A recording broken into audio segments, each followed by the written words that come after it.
Who is Elisa Lam? Let's talk about it. Who is Elisa Lam? Elisa Lam was a tourist from Vancouver, Canada, who visited the United States in 2013 to somewhat fill her cup. She was feeling empty uh, internally. I'll get to that later why I say I feel that way. So she came to the United States to establish something that she was missing, some type of completion, and she was doing this journaling the whole time that she was traveling. She had journal entries through Reddit and different social media platforms expressing how she felt. When she arrived in the United States, she went to San Diego, California, spent a couple of days there, and traveled to Los Angeles. She was basically doing a tour of California. When she arrived in downtown Los Angeles, she went to a hotel called the Cecil Hotel, a notorious hotel on 7th and Main in downtown Los Angeles. Now, the perception of downtown Los Angeles to someone from another country, of course, would look glamorous and, a lot of lights, and they might feel that it was a beautiful place to be, but unbeknownst to someone from another country, downtown Los Angeles is home to Skid Row, which houses a lot of drug addicts, homelessness, decay, violence, and murder, right in the center of downtown Los Angeles, as well as a thriving drug market. I stayed at a hotel on 2nd in Los Angeles one time. That's downtown LA, and there was a function going on at the Staples Center, and for whatever reason, I wanted to walk. So I believe I cut the GPS on my phone, and I started to walk to the Staples Center, and it was taking me through downtown Los Angeles. Unbeknownst to me, I'm traveling through the Skid Row section. I didn't feel endangered, but there was a couple of fights. It smelled like piss everywhere. It was homeless people everywhere, moving about. I did see a black guy and a Mexican chasing each other. I actually filmed it, fighting right on the strip. And it was daytime, so I didn't feel threatened, and I'm a guy, and I was kind of like keeping it moving. And I, went to my destination, but when I heard about the story of Elisa Lam, I recalled everything that I saw in downtown Los Angeles, and I put myself in the mind of a 21-year-old girl from another country, and it probably would have been a bad place for her to be unsupervised. What I don't get about this whole situation is why her family allowed her to visit the United States knowing that she had mental problems. And her travels led her to the Cecil Hotel, which is on 7th and Main. And this hotel has a notorious past. Since day one, there's been a lot of deaths there. A lot of it's just a bad place. Let me explain to you what this place is, right? One time, early in my career, I went to New York City to do some filming, and I wasn't absolutely familiar with booking hotels and traveling and stuff like this. This is early in my career, and I booked what was called a hostel, a hostel, a hostel. And what attracted me to this place is that the price. It was like $40 or something like that, 49, but it was really cheap to be in downtown New York City. It was really, really cheap. And this goes back to the law that anything you get what you pay for in life. So anyway, I'm thinking that I don't know, I'm just a poor choice of judgment at the time. I booked this hostel. I'd never been in no place like this, but I booked it because of the way it looked on the internet. They showed you the lobby, and it looked clean. They might have showed a picture of a bed or something like that, and they showed the amenities. The amenities were vending in the lobby and Wi-Fi and whatever it was.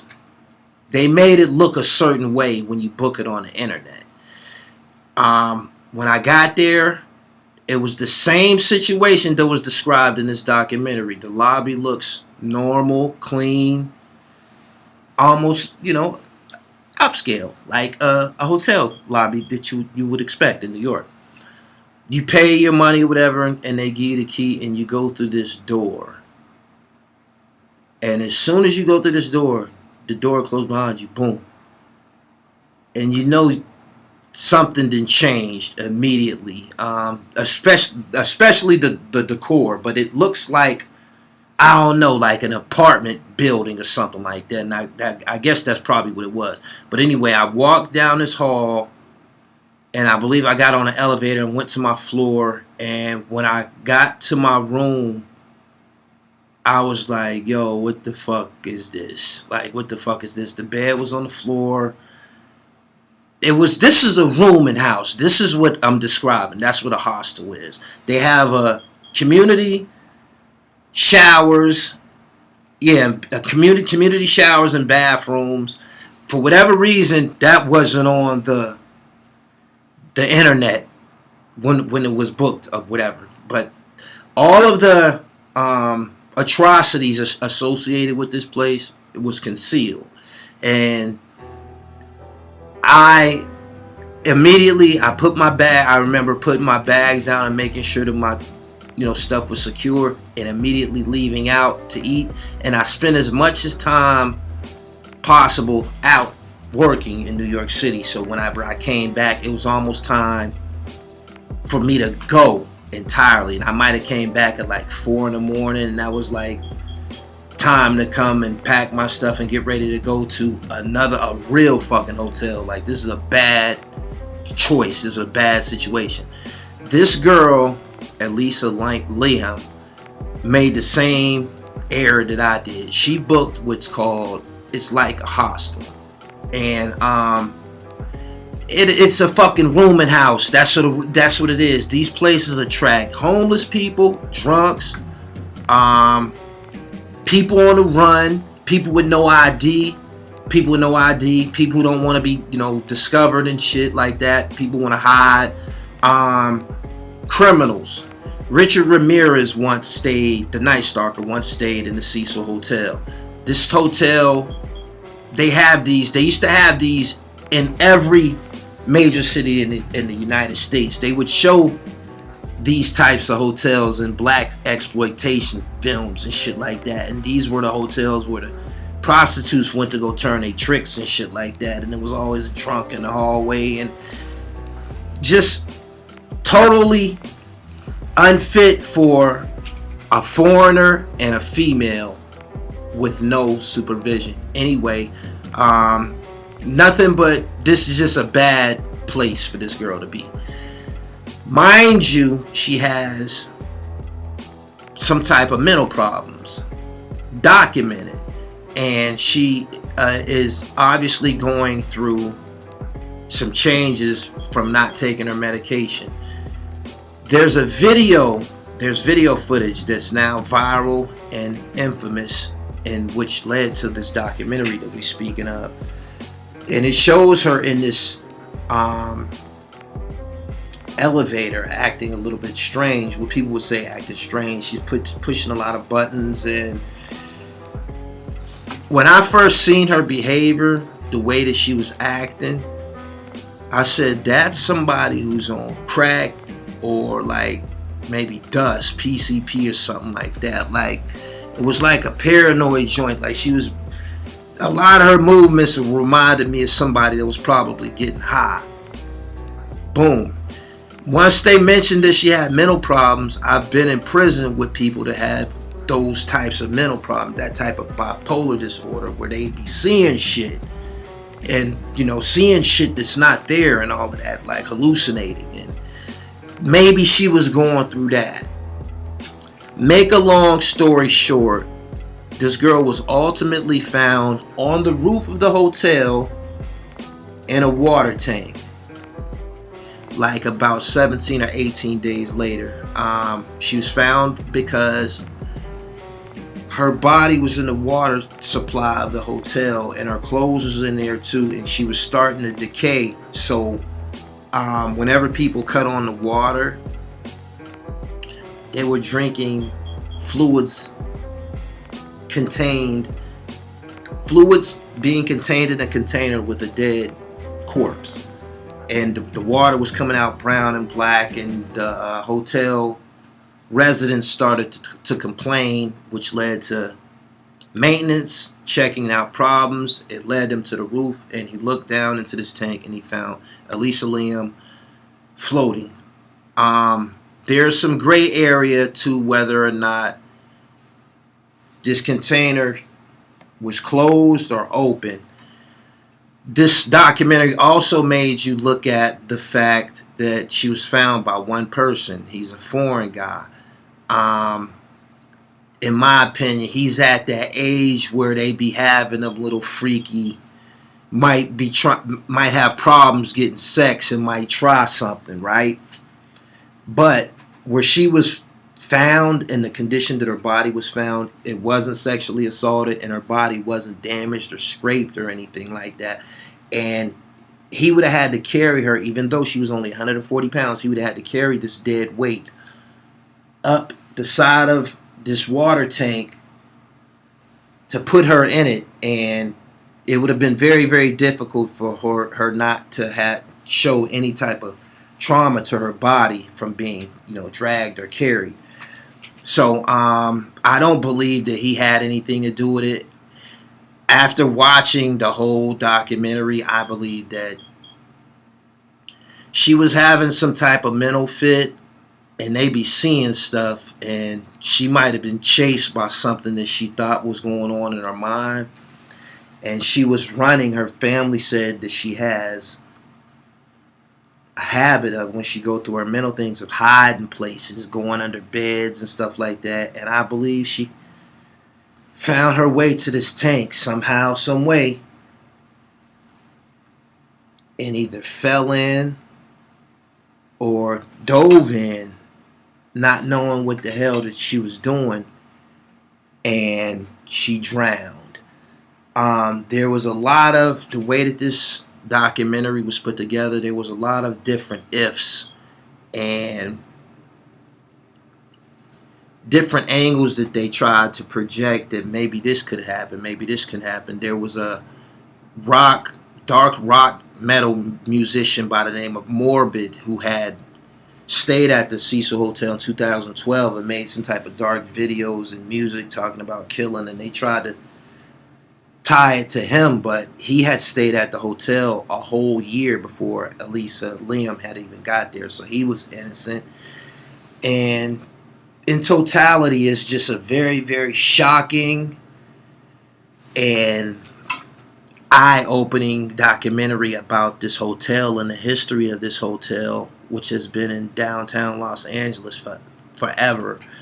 They closed the section of the hotel that took Elisa's life. I believe they closed in 2017, and someone has bought it since then, and I guess they plan on, it's going through gentrification.